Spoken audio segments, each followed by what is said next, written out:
బంధువులు అంటారు. మంచోనైతే ఆలోచించి లెక్క అయ్యండి, అంతేగాని బంగారు అయినా కానీ చేపించుకోవాకండి. మీరు మంచి అంగట్లు విచారించి చేసుకోండి, తూకం వేసి ఇవ్వండి.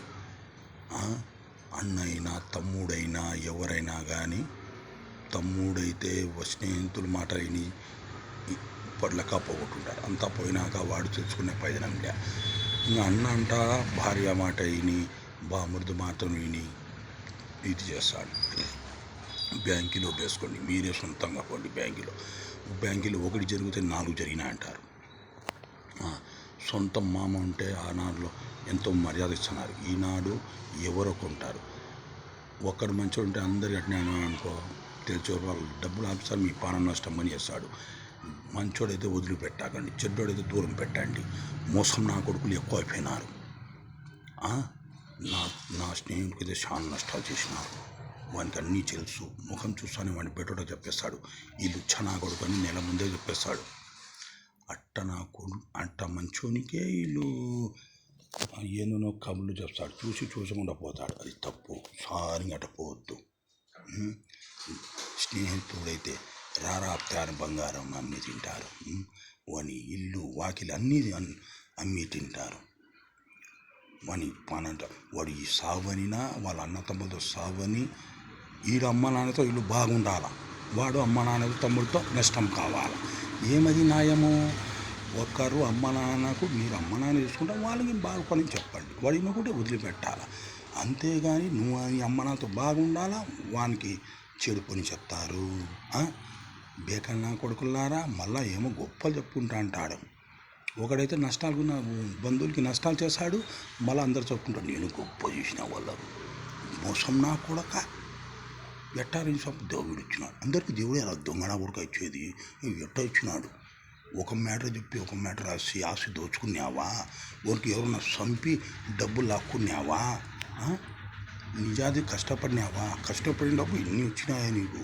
దొంగనా కొడక మాటలు మాట్లాడతావు వాడు వీడు అని. మళ్ళా వాళ్ళ పిల్లలు నిజాతి పరువు నామగులు, నిజాతి పిల్లలు దొంగనా కొడుకులు. వాడు మంచోడైతే ఇట్ట ఉన్నాడు. కష్టపడితే ఎంత మాత్రం వస్తుంది, ఒకరికి దోచుకుంటే ఎంత మాత్రం వస్తుంది. ఎప్పుడు బాగుపడేది? 60 సంవత్సరాలు వచ్చినా బాగుపడండి, 45 బాగుపడి, 50 70 వయసున్నా బడం. ఎప్పుడు సత్య పొందా బాగుపడేది? ఏంటో ఏమన్నా చూసుకుని పోతామా అంటారు. ఏంటో చూసుకుని పోదని అందరికీ తెలుసు. మళ్ళీ ఏంది నువ్వు చేసేది? అది అందరు తెలిసి చేస్తున్నావు అన్నమాట. తప్పులు అన్నీ తప్పులు చేసేది. నేను గొప్ప చేసిన అని ఊరంతా చెప్పుకుంటా అంటాడు. ఎంత మాత్రము సొంతం చెల్లెలు నష్టాలు ఉంటే అన్న మా స్నేహితుడు చిన్నప్పుడే నాకు బంగారు ఇవ్వండి, లేకుంటే నేను ఇంటికి పోనని సొంత చెల్లెలు సతాయి చేసుకుని పోయినాడు 3000కి. వాడికి ఆమె పిల్లలు చెల్లెలు నా కొడుకు వాడు కుక్క సాగు చచ్చినాడు రోగం వచ్చి. బెండకాయ ఇంటే రోగం, కాకరకాయ ఇంటే రోగము. ఎందుకు వస్తానారా మీ నిజాతులు? అది కూరగాయలు తింటే వచ్చే రోగాలు కాదు. నీ అవినీతి ఎక్కువై వర్షాలు పడలేక మీ భార్యలకు కాళ్ళు అరిగిపోయి గుండె హార్ట్ అటాక్ వచ్చి ఎందుకు వస్తాయి? మీ అవినీతితో వచ్చేది. తింటే రోగాలు కాదు, మోసాలు చూసే రోగాలు. తెల్లాడితే వానికి మోసం చాలా, ఇనికి మోసం చాలా. పెద్దక్క ఆశపరులు అయితే మేనల్లుకి మర్యాద, చిన్నక్క పేద మనిషి అయితే వాళ్ళకు వేస్ట్ మాటలు. వాడేం ధర సొమ్మతి నా కొడుకు, నువ్వు పెద్ద ఏం కష్టపడతానావురా? ఒక మ్యాటర్ చెప్పి ఒక మ్యాటర్ రాసుకొని వాని డబ్బులు చూసుకొని సొంతం అక్క బంగారు పెడితే గిక్కి ఇచ్చిన కొడుకులు ఉండారు ఇండియాలో. మళ్ళీ ఏమో పెద్ద మాట్లాడుతూ అంటారు. ఒక్క అమ్మలాంటి అక్క అని చెప్పేది, అక్క డబ్బు లాగేది, సగం ఇచ్చేది, బంగారు చేపించిన చూసుకునేది, లొటేషన్ చూసుకునేది, వడ్డీకి పెట్టేది, అన్ని అక్క సమ్ముతో లొటేషన్ చేసుకునేది. మళ్ళా 1,00,000 ఇచ్చే 8,000 ఇచ్చేది. ఒక్కకు నీ షేవ వేసిన షేవగాలు చేసింది.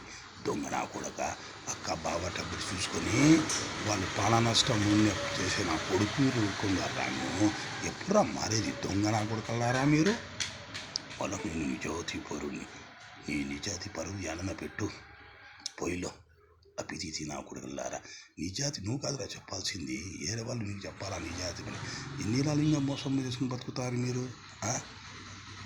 జై భారత్, జై హింద్.